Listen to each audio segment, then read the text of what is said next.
I'd like to start in James this morning. Book of James and chapter 1, verse 16. The letter, James the letter. The general epistle is what it's called, James.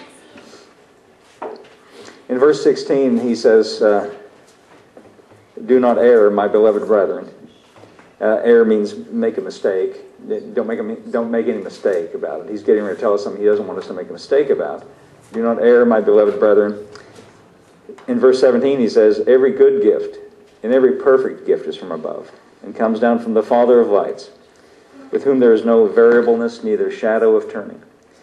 Now if you'll notice that when he says, don't make a mistake, or do not err, my beloved brethren, the thing he says don't make a mistake about is this, that every good gift and every perfect gift is from above and comes from the Father of lights. And then he says he never changes. He's unchangeable. That's what it means when it says no variableness, no changeableness. Now, I think when James says good and perfect things come from God, good and perfect gifts come from God, I think we understand what good and perfect means. But if we look around in the world, if we look around in life, just in our own life experience, there's a lot of things that happen in the world, a lot of things that happen in our lives, a lot of things that happen that there's no way you could call it good, no way you call it perfect. So I'm here to suggest to you that not everything that happens in life, it comes from God. Now some people disagree with that, and some people have a problem with that. In fact, I've run into people who get upset with me about that. It's funny, the kind of theological arguments you can get into at the prison. I go out there on Sunday nights, you would think, I don't know what I would expect, but sometimes those guys get into like theology fights with me, and I remember one guy. I think what happens is some of them, they grow up in church and they get into trouble, and then once they get incarcerated, they go back to whatever they were brought up in, and they get really strict and very religious about it. And I remember one young man was arguing with me about this. No, he said, God controls everything that happens. Everything that happens, God controls it. God is in control, and He controls everything that happens. And here's what I said to him. Now, we're standing in prison. I said, have you ever done anything bad in your life? Have you ever done or said anything wrong or bad? I mean, we could ask it to anybody. And I just waited for him to answer. And he finally had to, well, yes. And so I said, now think back to whatever you did in your life that was bad or that was wrong. And just answer me this question. Ask yourself this question. When I did or said whatever it was that was bad or wrong, was it God that made me do it? Or did I just do it on my own? Well, he said, he had to admit, no, it wasn't God that made me do it. I just did it on my own. Well, you see, if it's possible for us to make some bad decisions and do things wrong, it's also possible for other people to do things wrong and to make some bad decisions, to do some things wrong. And so then now we've got a whole world full of people who could do some good things or could do some bad, just who knows, voluntarily making decisions. So that means God's not controlling the people in the world, but is God controlling the circumstances of life? Well, James here says that every good and perfect gift comes down from God. Now, I'd be the first one to say that everything that happens is good. I would be happy to attribute every good thing to God, even though I might not understand how He's behind it. But listen, there's a lot of forces at work in life that are not God. And God is not a puppet master, pulling strings and controlling things. Now, the thing we need to have as our fundamental foundation as Christians is one thing. It's trust in the Lord. That is our foundation as Christians. And the thing that destroys that and wars against that is if things happen and we think we can't trust Him anymore. Now, there's a lot of popular Christian books and devotional books, and there's all the time new books coming out. And when they sell real well and when they're very successful, they branch off and make other kind of products from it, and daily devotions, and then things on the internet. There's like a thought for the day, and I remember one of these somebody posted it on the internet, and I saw this, came across my computer screen one morning, and it was from some popular Christian book, which I like a lot of what's in this particular book. I've read it myself, but this one thought it's really struck me, and the person that posted it, it claimed to have come from this Christian book, and the thought of the day was, we must always tell ourselves two things: that God is good, I agree with that part, and that God is in control. I don't agree with that part. And I would say those two things contradict each other. Because if you look around in life, if there are things that are not good, if you're going to say God is in, He can't be, both those things can't be true. So I tend to say, with James here, do not err, good and perfect gifts come from God. And things that are not good, and things that are not perfect, and things that are bad, and things that are hurtful, and things that cause pain and cause injury, God has nothing to do with those things. Now, that's my take on it. But then, how does God work then?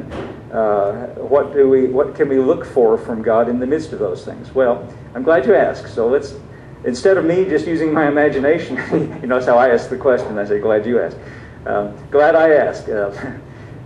Instead of me using my imagination trying to dream something up, here's my thought about it. If we want to understand what God is like, if we want to understand how the situation works, the interaction between God and man and the earth and God, and if we want to understand how it all works, I think the best place to turn is Jesus. I think Jesus is the best source to turn to understand what God is like and to listen to what He says about how God deals with us and to just observe Jesus in action. I think you could say that Jesus is the will of God in action. I think you could look at His life, that's the best reflection, He said that many times. He said, I have come down from heaven, not to do my own will, but the will of Him that sent me. So I think we can look at Jesus. And one example I'd like to turn to look at this is in John's Gospel in chapter 9. This is one of my favorite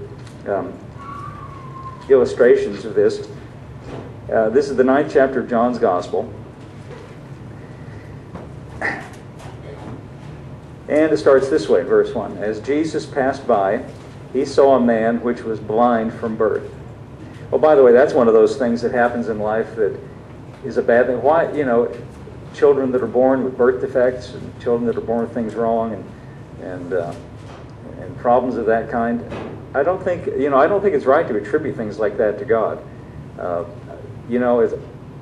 There's other things happening than God working all the time.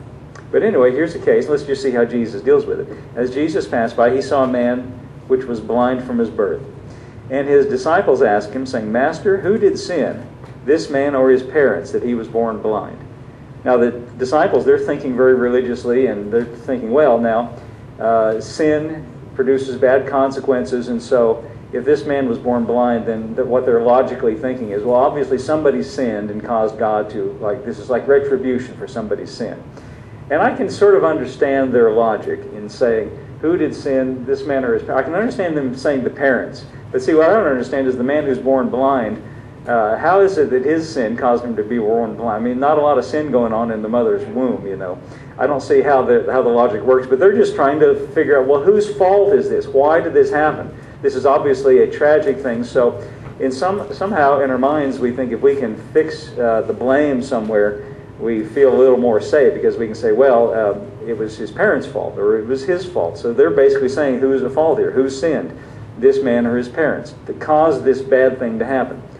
And listen to Jesus' answer. He answered, neither hath this man sinned nor his parents. Now stop right there for a minute.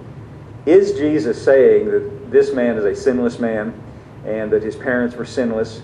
We know from reading elsewhere in the Bible that all have sinned, come short of the glory of God. Is Jesus saying that this man is a sinless man? No, He's not saying that at all. But what He is saying is that has nothing to do with it. His sin or his parents' sin is there's no relationship to it.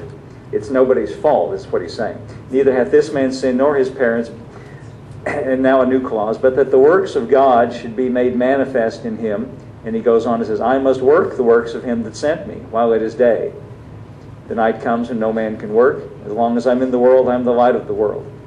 Now, casual readers of the Bible would say, well, God caused him to be born blind so Jesus could come and heal him.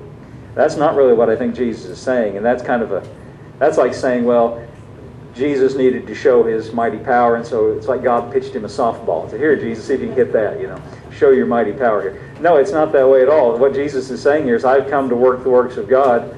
And if you want to know what's going on here, let's just say, forget about the man's parents, forget about who sinned. Let's just see what God can now do. In fact, if you look at the Message translation, this is exactly what it brings out. Phil, could you go back to the beginning with the Message translation? Let's go back to verse 1. That's a good place to start. Walking down the street, Jesus saw a man blind from birth. Okay, His disciples said, Rabbi, who sinned, this man or his parents, causing him to be born blind?